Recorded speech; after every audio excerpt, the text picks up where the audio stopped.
안녕하십니까. 연예가 이슈와 화제, 궁금한 비하인드를 풀어보는 강희롱의 클로즈업입니다. 나문희, 김영옥, 박근영 배우가 열연한 영화 소풍 얘기를 다시 해볼까 합니다. 지난 설 연휴 직전 개봉됐었죠. 누구도 피할 수 없는 노년의 삶과 인생을 되돌아볼 수 있는 작품입니다.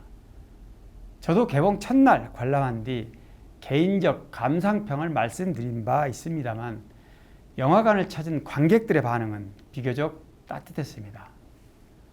배우들의 명연기에 웃다가 울다가 연기인지 진짜인지 헷갈릴 정도. 할머니 생각이 너무 났다. 나도 저런 친구가 있었으면 좋겠다.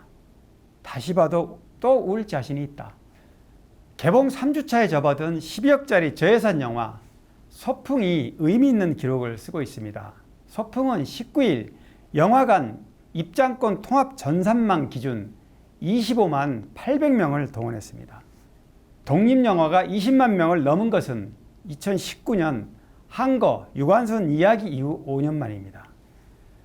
영화인들이 모두 반기는 소식이지만 소규모 저예산 독립영화로는 좀처럼 쉽지 않은 일이기도 합니다. 그런 만큼 이런 결과를 만드는데 가수 임영웅과 팬클럽 영웅시대가 결정적 기여를 했다는 사실도 빼놓을 수 없습니다. 이미 아시는 것처럼 소풍은 80대 배우들이 그리는 80대 노년의 삶과 죽음에 관한 이야기입니다. 제작 과정에서부터 투자 유치는 물론 배급사를 확정하고 개봉하기까지 크고 작은 어려움이 많았습니다.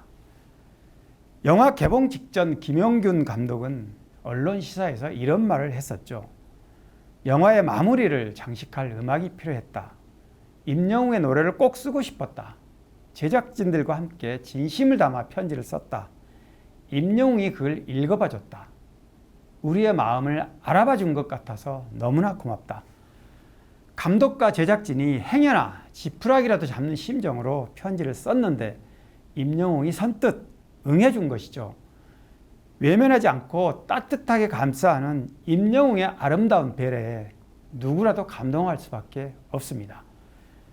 당시는 투자자들도 외면하는 상황이고 주목을 받는다는 보장도 없는 상황이었습니다.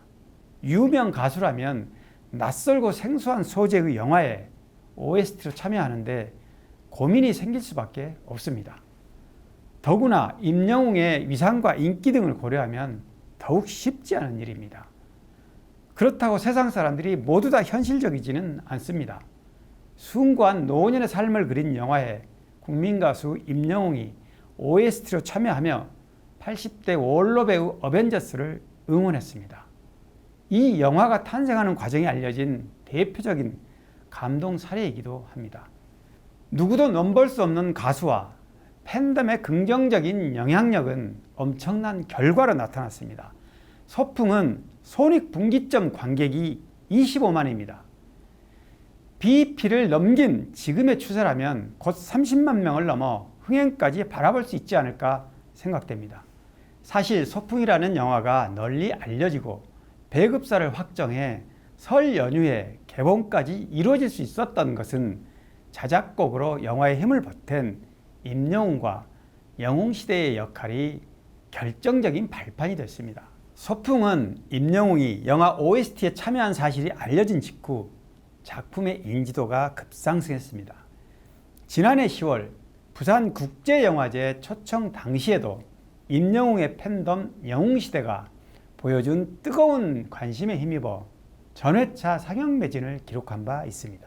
설 연휴 개봉을 앞둔 지난 1월 21일에는 주연 배우 나문희와 김영옥이 경기 고양시 킨텍스에서 열린 임영웅 전국 투어 콘서트 고향 마콘 무대에 관객으로 참석해 사연을 응모한 사실이 알려지면서 또 한 번 감동의 화조를 뿌렸습니다. 당시 나문희는 임영웅에게 보낸 사연을 통해 지난해 세상을 떠난 남편을 향한 절절한 사랑과 그리움을 드러냈고 깊은 슬픔 속에서도 임영웅의 노래를 들으면서 위로를 받았다고 말했습니다. 임영웅이 호박고구마란 닉네임을 가진 사연자의 편지를 직접 읽은 뒤 어머님이라고 불렀는데 조명이 객석으로 비추면서 그 주인공이 원로 배우 남은이라는 사실을 알고 임영웅도 놀라고 관객들도 놀랐습니다. 바로 옆에는 김용옥 배우가 앉아 있었는데요. 두 사람의 모습이 감동 사연으로 보도되면서 덩달아 영화 소풍을 향한 관심도 집중됐습니다. 영웅시대는 단지 관람에만 머물지 않고 소풍이 담은 가치가 더 많은 관객에 알려질 수 있도록 적극적인 팬심을 보여줬습니다. 실제로 포털사이트 영화 관람평 섹션에는 노년의 우정과 사랑을 넘어 누구나 한 번쯤 고민하는 절절한 리뷰를 풀어놓고 있습니다. 인생의 마지막 순간을 투영한 작품의 메시지를 언급하며 공감대를 나누는 것이죠. 저도 개봉 첫날 소풍을 관람하면서 느낀 부분인데요. 임영웅 자작곡 모래알갱이가 엔딩을 장식하는 동안 객석의 누구도 먼저 일어나지 않았습니다. 충성도 높은 관객들의 열망은 일반 관객들까지도 영화에 몰입하는 밑거름이 됐다고 할 수 있습니다. 영화는 다양한 문화상품 중에서도 대표적인 경험제적 특성을 가진 콘텐츠입니다. 영화를 직접 소비해보기 전에는 알 수 없다는 것인데요. 영화를 본 다른 사람한테 아무리 상세하게 들어도 소용이 없습니다. 감동이든 스릴이든 오히려 더 궁금해질 뿐입니다. 단 한 번의 직접 소비, 즉 관람을 통해 그 영화에 대한 개인의 수요가 충족되기 때문입니다. 작품에 대한 입소문도 매우 중요합니다. 독립영화는 아무래도 일반 상업영화처럼 대중적 관심이 덜할 수밖에 없습니다. 영웅시대가 그 역할의 상당 부분을 이끌었다는 점에 대해서는 누구도 부인할 수 없을 것이라 생각합니다. 이탈리아 평론가 리치오니 카드노는 영화를 움직임의 조형예술, 제7의 예술로 지칭한 바 있습니다. 건축, 음악, 그림과 조각, 시와 무용에 이 모든 것을 접목한 것이 바로 영화라고 규정한 것인데요. 영화가 가장 대중적이고 가장 가치가 높은 거대 산업의 주도적인 미디어로 꼽히는 이유가 바로 여기에 있습니다. 오늘 저예산 독립영화 소풍을 둘러싼 궁금한 얘기들을 정리해봤습니다.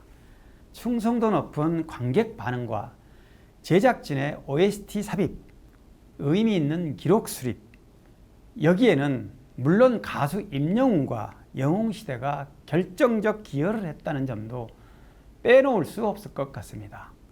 오늘 강희롱의 클로즈업 여기까지입니다. 고맙습니다.